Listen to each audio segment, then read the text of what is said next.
Hello, Starseeds, and welcome to this episode of Astrology Chats, where we're going to talk about relationship astrology, and this time we're going to talk about Marilyn Monroe and JFK. I know that this is not necessarily an official couple. This pair of star-crossed lovers are a perfect case study to do in this season because we are now in Gemini season, and both JFK and Marilyn Monroe are Geminis. To say that just because you're a Gemini doesn't mean that you're going to be the same as other Geminis. And this is because of all the other planets and all the other positions in your chart. And this is exactly why, as I said in other previous astrology chats, why it's not quite so simple as saying, hey, I'm a Scorpio, am I going to get along well with an Aries? So in this particular episode, we're going to talk all about JFK and Marilyn Monroe and why this was such a powerful connection and the different challenges and aspects in terms of why this connection may be considered a fated one. So let's get into it. I have a presentation all prepared. So the way that we're going to run through this presentation is I'm going to go through each chart separately, and then we'll do one where we infuse both those charts together and we take a look at where there are different aspects. And I'm going to use this as an opportunity, as a learning moment to go through the different angles within the chart as it comes to astrology and specifically synastry or relationship astrology. Let's get into the presentation.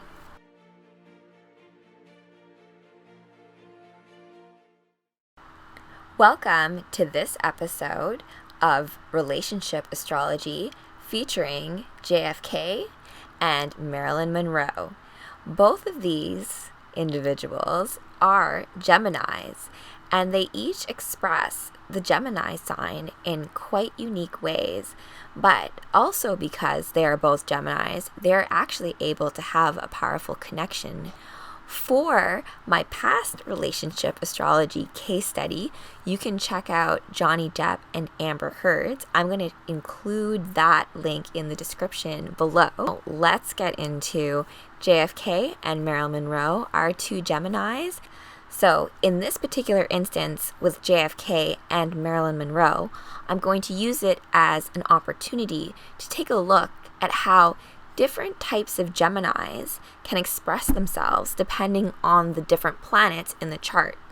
And because relationship astrology focuses on very specific planets and very specific aspects, we're going to use this as an opportunity to look at those very specific aspects and how you can also use them to analyze your own relationships and your own synastries with people that you love and have personal connections with in your life. Why did I decide to choose Marilyn Monroe and JFK for this particular case study of relationship astrology?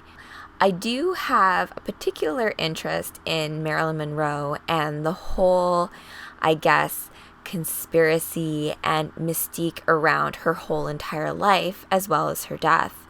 Same thing goes with JFK. Jonathan Fitzgerald Kennedy actually has quite a lot of Taurus in his chart.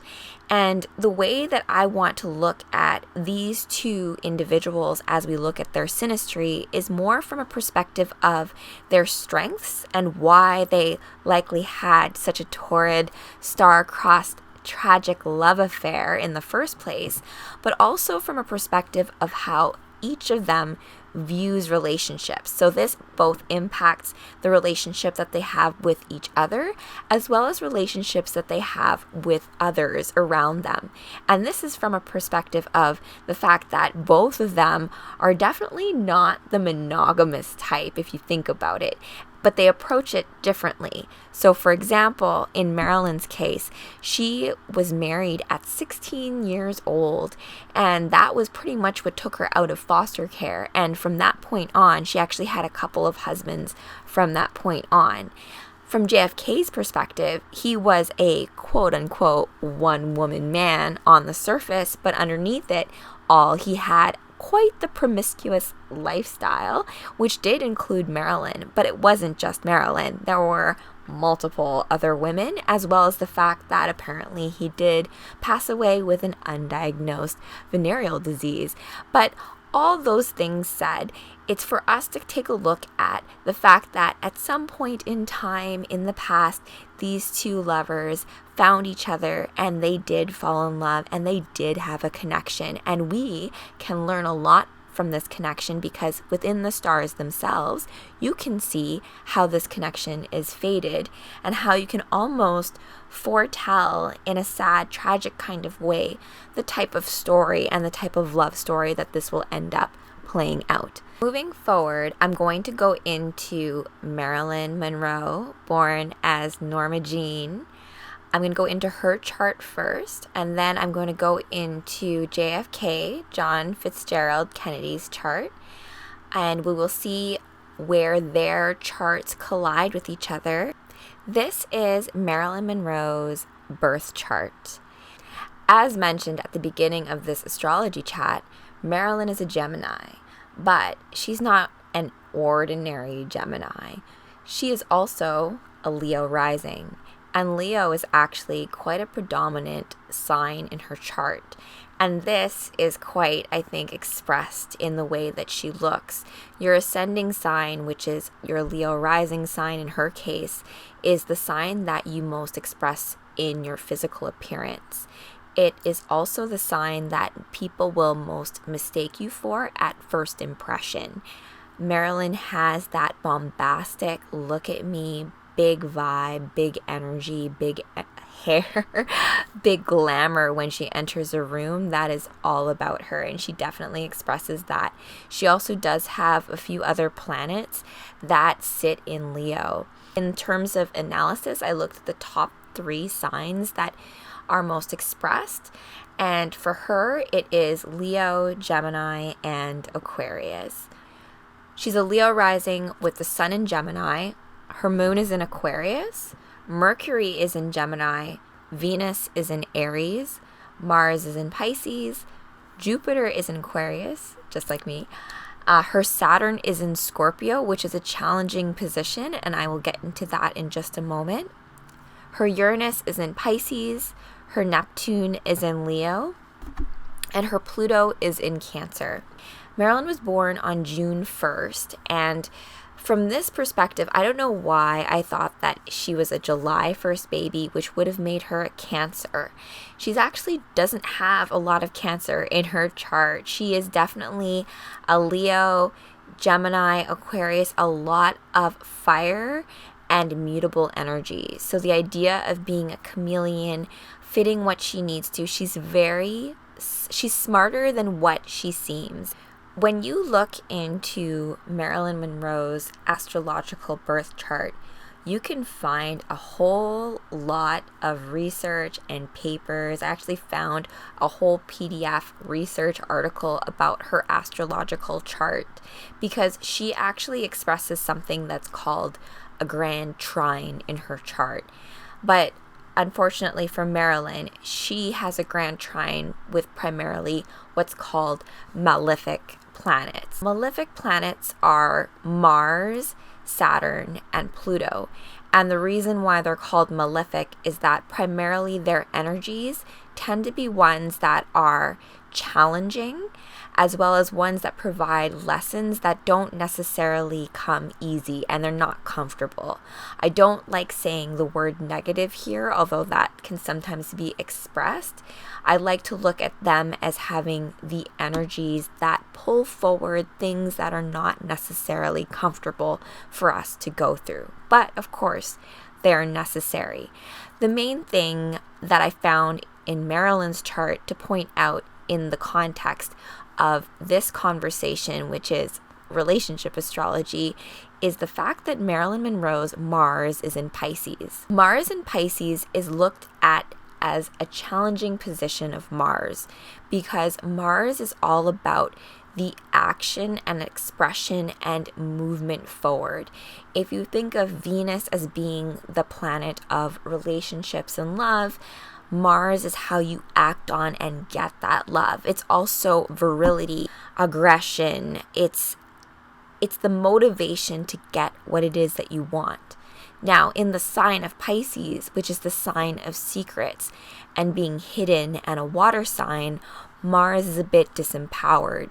In Marilyn's case, although she has a lot of fire in her chart, where Leo is the most expressed sign in her chart, she may find herself feeling a little bit disempowered in her ability to be able to express and actually achieve the dreams that she has.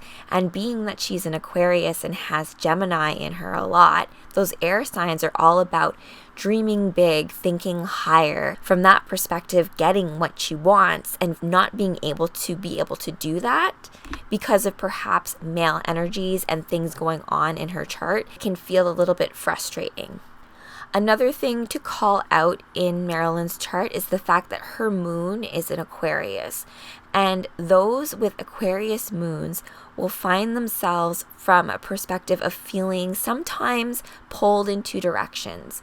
This is because Aquarius has two rulers. Aquarius is ruled by both Uranus and Saturn. And those are very different planetary energies. And in a moon sign, which rules emotions and the inner world, you can check out my video about the moon and what that means in the chart. And in Marilyn's chart, having the moon in Aquarius is actually something that can sometimes cause a little bit of stress. And this might be why she turned to drugs, alcohol, other substance abuse to deal with those feelings of emotions and being pulled in multiple directions at once. There are many more things to call out in Marilyn Monroe's chart, but for the purposes of this astrology chat, I won't go into all of them. I did call out Mars being in Pisces, as well as the fact as her moon being in Aquarius, as being very interesting positions in the chart. When I was pulling together Marilyn Monroe's astrology chart and her birth chart, she has been someone that has fascinated many people, including myself, for years. And it's because of her ability to recreate herself. Marilyn Monroe was born as Norma Jean, and her mother gave her up into foster care because her mom was mentally unstable, was not able to actually take care of Marilyn at the time. There are many people who think that this is because her mom was actually psychic, had a little bit of that connection to the spirit world. And of course, in today's society, there's no room for such an idea. And so probably didn't understand what all of those vibrations meant, gave Marilyn up. Marilyn in her chart, I didn't go into it too much in this particular presentation, but she does have a lot of activity in the 12th house. And what this means is, well, psychic abilities and a connection to the spirit world. But also, as I mentioned, she has a grand trine with primarily malefic planets. What this also means is that she does have a bit of a tragic fate that perhaps awaits her. Not to say that we all have, if we have a fated negative thing that we have to play out, but then unfortunately for Marilyn, she did have a few placements that made it quite challenging for her to feel free and feel like she was able to achieve all of the dreams that she set out for herself. This quote I really love from her, and I wanted to call it out in this presentation. Imperfection is beauty. Madness is genius. And it is better to be absolutely ridiculous than absolutely boring. I agree with that. And that is a very Gemini statement, and a little bit of flavor of Leo in that as well. Now that we've looked at Miss Marilyn Monroe's chart, we're now going to move over to JFK's chart, which I found super interesting because he has quite a few placements that make a lot of sense if you think about it. Let's flip to the chart and take a look. Here is John F. Kennedy's chart, his primary planets are Taurus, Gemini, and Cancer. As I mentioned at the top of the call, John Kennedy is a Gemini, but of course, from a primary sign in his birth chart, he is a Taurus. Gemini is expressed quite decently in his chart, and same with Marilyn. It's about, I guess, the second most expressive sign in the chart. It is followed by Cancer as actually being the third most influential sign in JFK's chart, which is interesting because I did think it was Marilyn who would have had a Cancer influence, but it's actually JFK. In terms of all the other planets that sit in his chart, he is a Libra rising, so his ascending sign is Libra, and this is very much expressed from the perspective of he was attractive. Libra men are attractive. It's a known thing. It is because Libra is ruled by Venus, which is the sign of love and beauty, and in Libra it has this extra layer of charm, charisma, and sophistication. JFK is a Libra rising with his sun in Gemini, moon in Virgo. His Mercury is in Taurus, Venus is in Gemini, Mars is in Taurus, Jupiter is in Taurus, Saturn is in Cancer. Very interesting, I think. Uranus is in Aquarius, Neptune is in Leo, and Pluto is in Cancer. Uranus, Neptune, and Pluto are all generational planets, and both JFK and Marilyn are close in age. So that being said, those planets should be closer to each other and not quite as influential.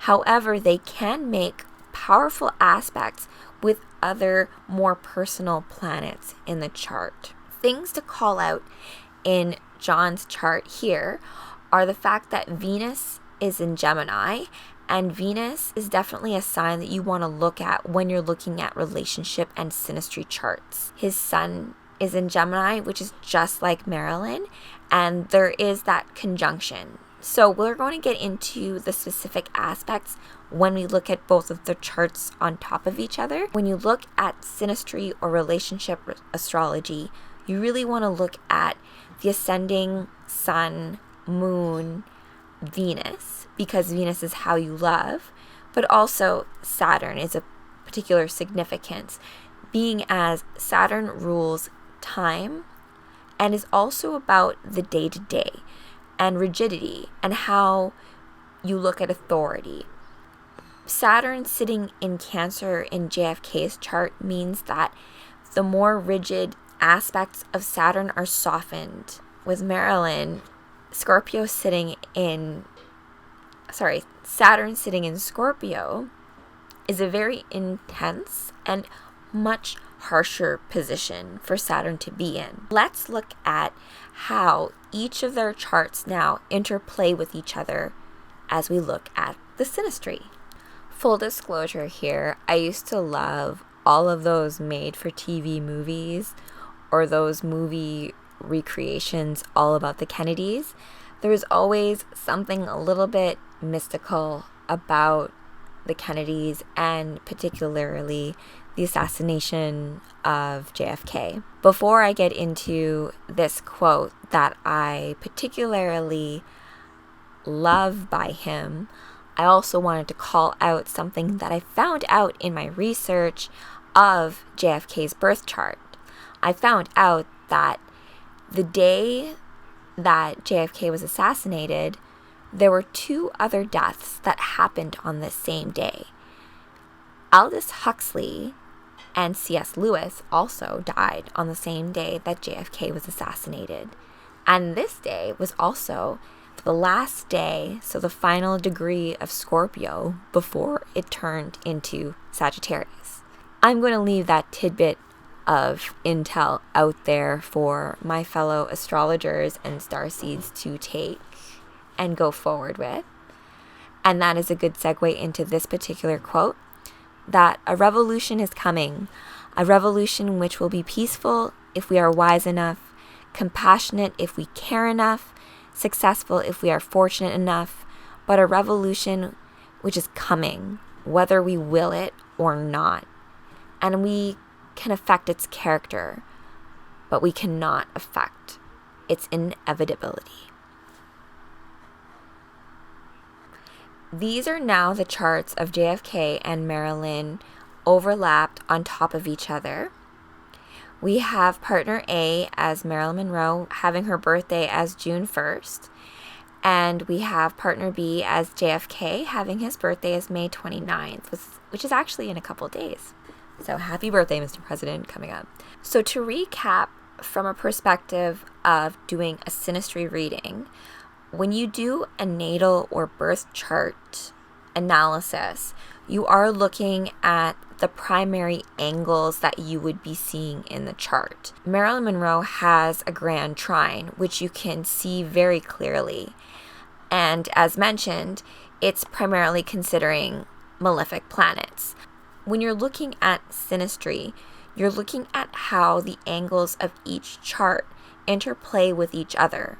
So you are looking at JFK's chart, which sits on the inside, which has its own conjunctions and angles and energy interplays.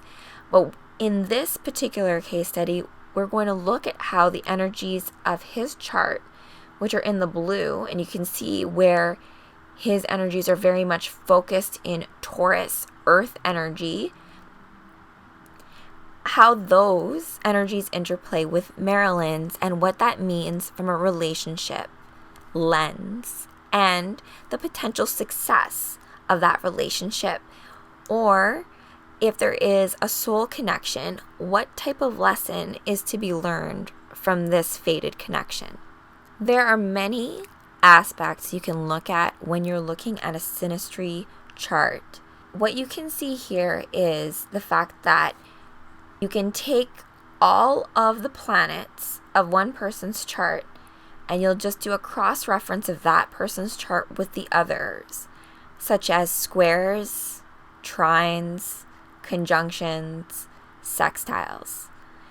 And if you take a look at this particular grid of aspects between JFK and Marilyn, you can see there's a lot of them.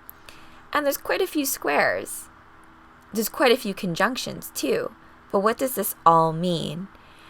I mean, nothing in a particular chart reading is going to make or break a relationship. And so, yes, my friends, when you're telling me or giving me certain readings or certain people that you're dating, I can give you things to look for, but I can't tell you if a relationship is going to be a success or not. What I can offer instead is insight into perhaps how you communicate, how you want to be loved, how this person prefers to be loved. Perhaps if, in this case, Marilyn being a moon in Aquarius, these people can be loners at one moment and then be complete social butterflies the next.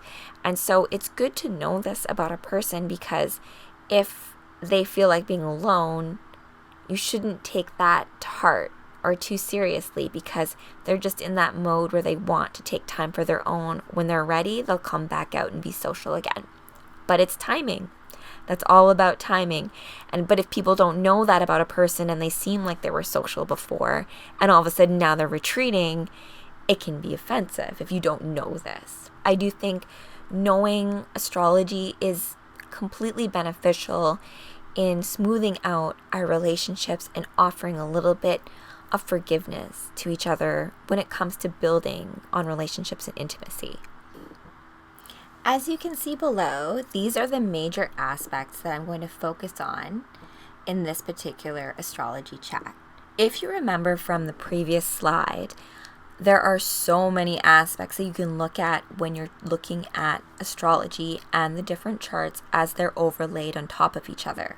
If you look back at the chart, you can also see that there was a very defined square around many of the aspects, and these are considered major aspects. Major aspects are when the planets in consideration are within just a couple of degrees of each other. The major aspects that we'll be looking at today are the trine, the opposition, the square, the conjunction, and the sextile. First, we're going to look at the trine.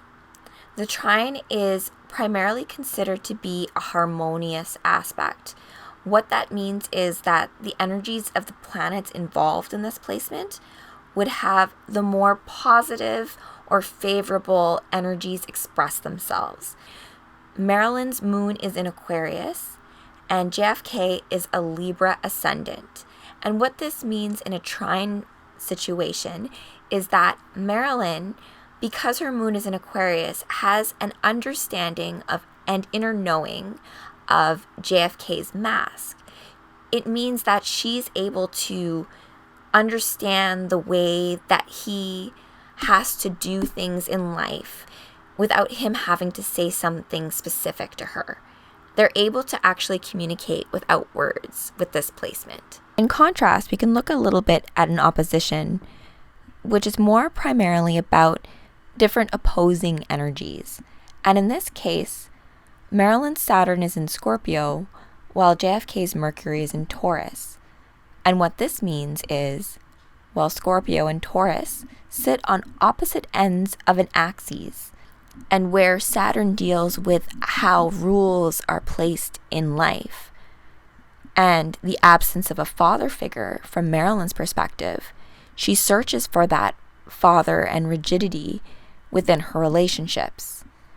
With JFK, the Mercury being in Taurus means that intellectually, he is all about bringing those grandiose ideas, such as going to the moon, into the practical world, into the world of Taurus. But to Marilyn, Saturn being exalted in Scorpio means that she is actually more concerned with things being introspective on a much more occult and dreamland sort of way.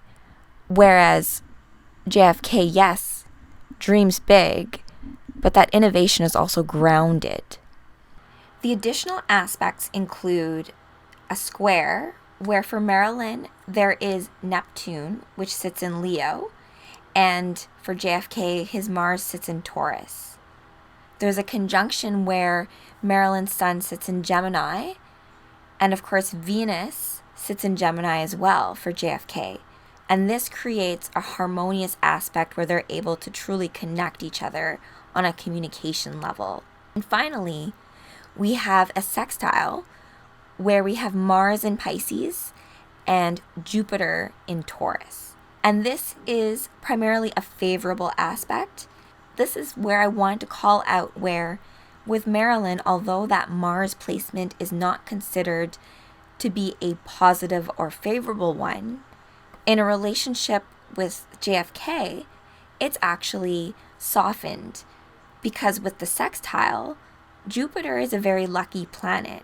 And so that planet is able to take the Mars in Pisces and drive that towards an action in a practical kind of way, because of course it's in Taurus again. I might be a little bit biased because I am Taurus, but ultimately this is where certain placements in a chart, even though they can be challenging with the appropriate partner and other energies, this is able to work in a positive direction. This can be something where this relationship is one that actually works, where if someone were to come into this relationship that didn't have a particular placement, that Mars placement would be much more detrimental in the context of that relationship. There is a ton more that we could probably talk about as it comes to this particular synastry, aka relationship astrology reading between these two charts, because there's a lot going on. But the purposes of this chat are to provide a bit more of an in-depth understanding as to why it's not so simple when you're looking at two charts as to the compatibility of two people, and also how two different energies and different beings are able to relate to each other. My hope is that you can take this case study between Marilyn and JFK and look at where you find similarities in your own chart and in your own relationships, and take the learnings of where one communicates their ideas and how they're loved in your own relationships. And just asking the right questions in terms of what your needs are. And so with that, I will end this relationship astrology chat with that bit of sage advice, I suppose. And looking forward to the next Astro Chat. I am looking for ideas.